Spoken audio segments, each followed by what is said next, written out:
Hi guys, Matt here, and welcome to Ultima Online. Sorry if I sound a bit slow. There's two reasons for that. One, first day back at track training today, and I may have gone a bit too hard and passed out just a little bit. And two, I have now been trying to get this to work for about 3 hours. I started with the 2D client, and then tried the 3D client, and the recording thing I was... Anyway, turned out it was all my fault, because I had installed it from my original disk from when I played this way back when in 2000 or whatever, and those clients weren't supported anymore. So that was why. So I've downloaded the Kingdom Reborn client, which looks considerably better, and is a lot easier to play with. You didn't have hotkeys or quick menu buttons like this in the previous one. So I've already got, well, not quite far, but some way through the game. I'm not in the starter town anymore. I'll give you a basic rundown of what happened. Went around killing zombies for a while, went and bought some armor, explored a bit, found a boat, got onto the boat, and then couldn't get off the boat. That was in New Haven, the starter town. So then I used the Stuck facility, which teleports you to another city. New Haven wasn't in the list though, so I transported to Minot, and then I went mining, which you can see here. I've picked up a load of ore, and then I came across a cave, hopefully a dungeon, and a black bear. So ore is quite heavy, 204 stones out of my limit of whatever it is. So I can't really carry any more, so I'm going to go back to town, smelt that, and do whatever with it, and then come back and I will investigate this cave, so I'll see you then. And we're back. I've been to town, I tried smelting my ore, didn't get anything out of it, so that was a bit useful, but I now have some room for loot. Check my stuff. You'll see here I've got this fancy... Ooh. I was going to say fancy bone armor, but that is creepy. You know what? I've got some other armor, which I think I'm going to use, just because A, it doesn't look quite as weird. Nope, not that. That. And B, it's actually better. My nice lime green shirt. Okay, I am kitted out. Let's go kick monsters' asses. Oh. Is that it? Alright, let's kill the bear.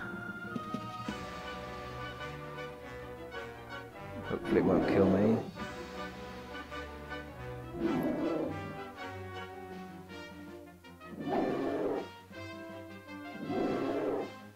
Now we got this.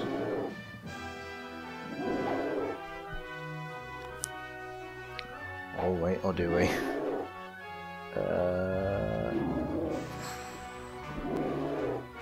Kill it, please, before it kills me.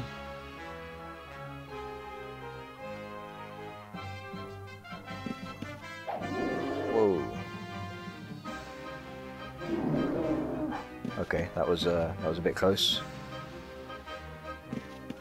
Warm it off. Unsurprisingly, a bear corpse has nothing on it.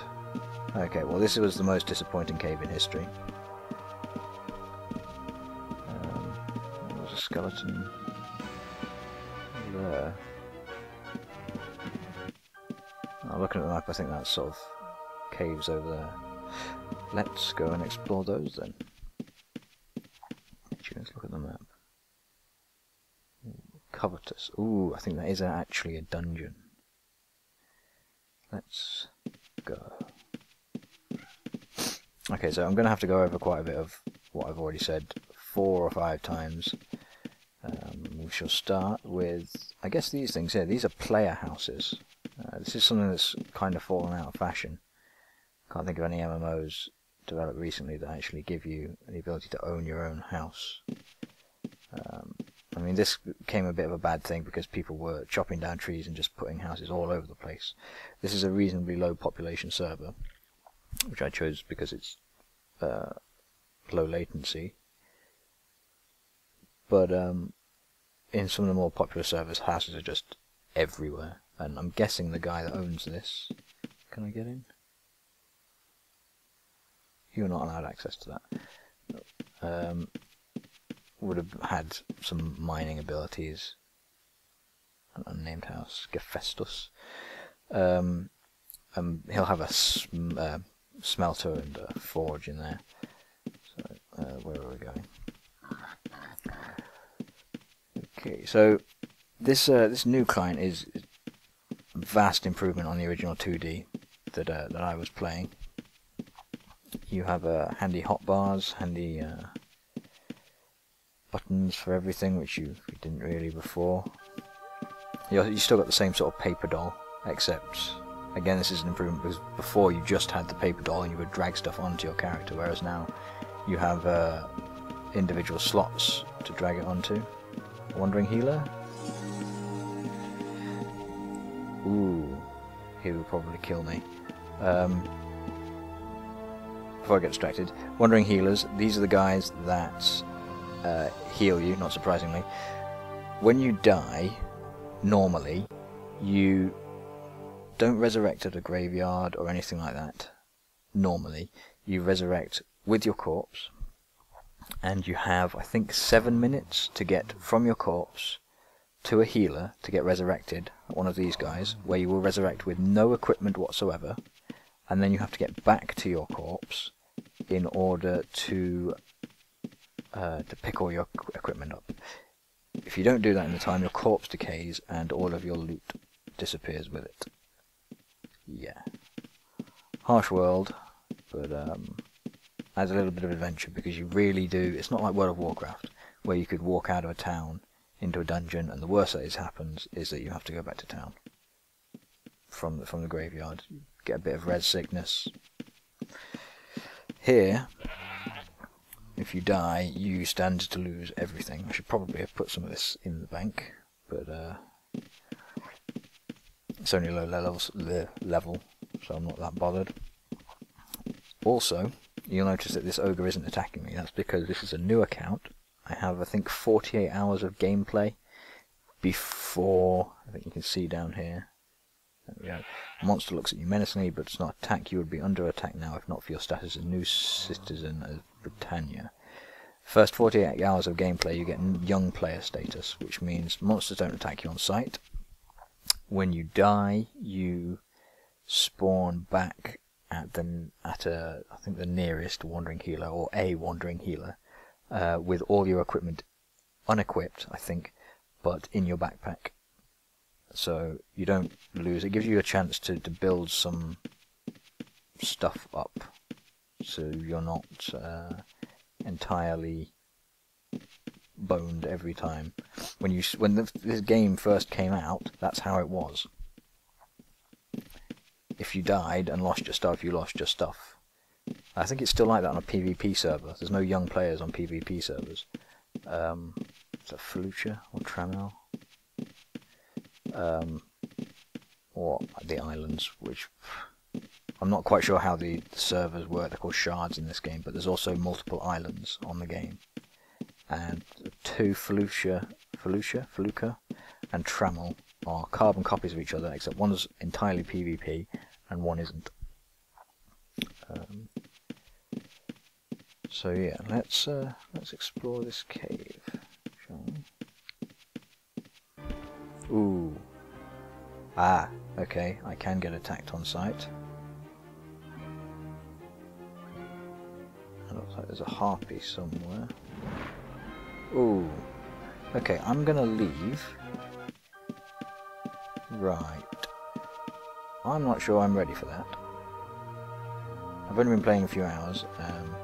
Haven't got a level as such to go into the dungeon, but which is probably something I should mention.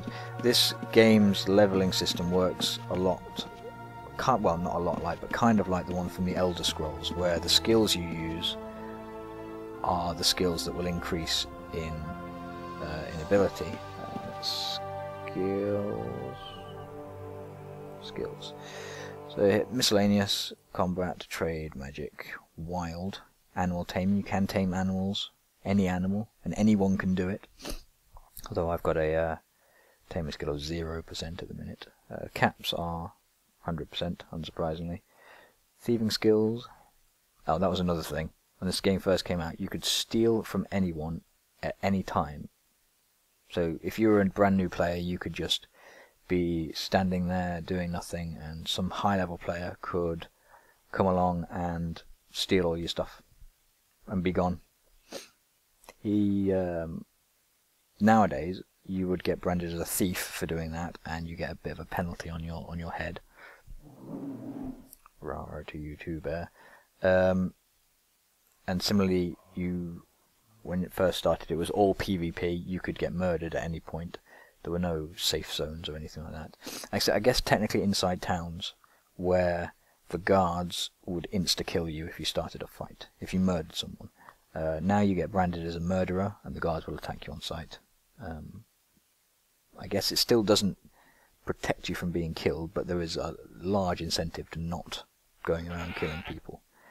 You can see here, I put this little arrow because you can, if you so wish, completely change your setup. It'll take a while, but if you only really need one character, because you can, well, I guess you could have more, but you can change your class effectively. You see here, I tried the hiding skill out. I failed to hide because I'm in the middle of a field with monsters staring at me. But you see, I tried it before and succeeded, and it got me 0.1% ability. I put that down to, I put this little arrow here to minus, which means that as I use other skills, rather than just adding skill points on, it will take it off of that first. So, let's see, I'll show you an example. Anatomy. Evaluate the ability of other creatures and improves healing. Well, I get that as a side effect of hitting stuff, basically. And that's increased from 0 to 24.9. Now when you start, you pick 4 skills and you distribute 120 skill points between them. I've gone for just a tank, so I've gone for parry, which is your shield skill. I set that as 50, and mace fighting, which I also set as 50. Tactics is sort of a buff to all combat skills, and that started at 0, but that's gone up quite quickly because it started at 0. Focus is warrior's meditation skill. It helps. Higher focus will regenerate your stamina quicker. So, okay, should we go for, there's a healer there, we can just kill the bear again.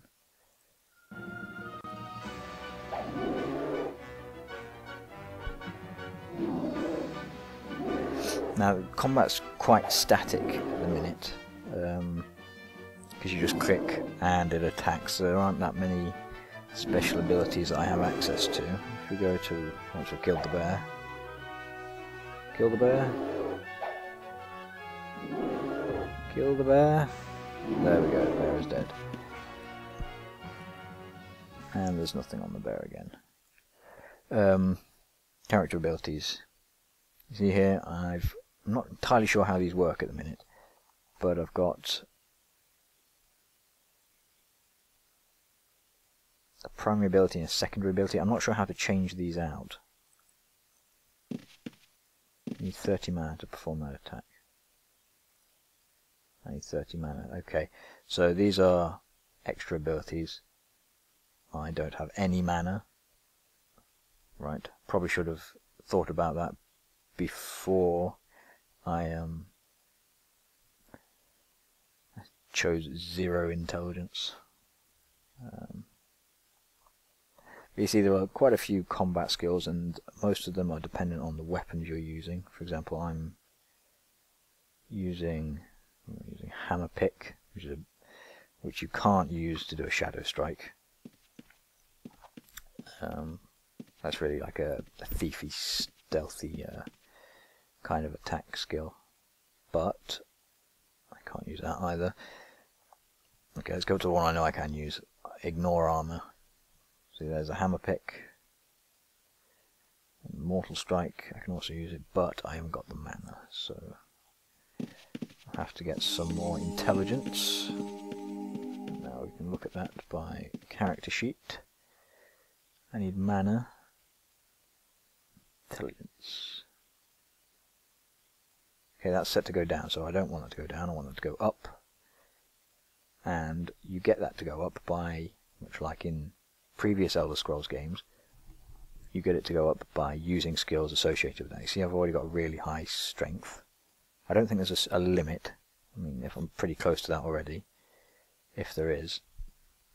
Hit points are determined by strength.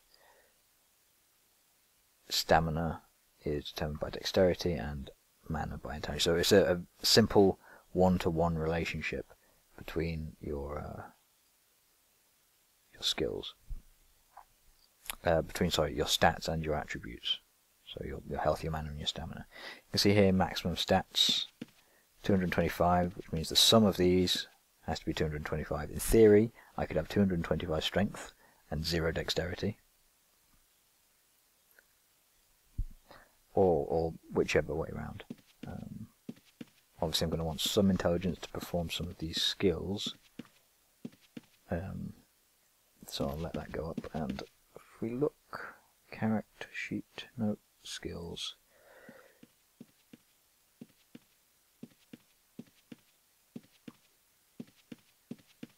Here we go. Something like anatomy. Passive. So the skills interact in weird ways. Like anatomy, not surprisingly, increases combat damage. But they also give you extra skills, sort of. At 60 anatomy, you can cure poison in yourself and others. At 75, you can see your enemies fatigue at a percentage at 80. So it adds quite a lot of what's the word? Functionality to your game, just having these extra ones. If we look at mace fighting, typical mace weapon, that's not much help. Trade. Look at blacksmithy. It tells you everything you need and what you can do. Scribe books. I thought, although I'm apparently wrong, that blacksmithing did increase your effectiveness with hammers. Maybe it's the other way around.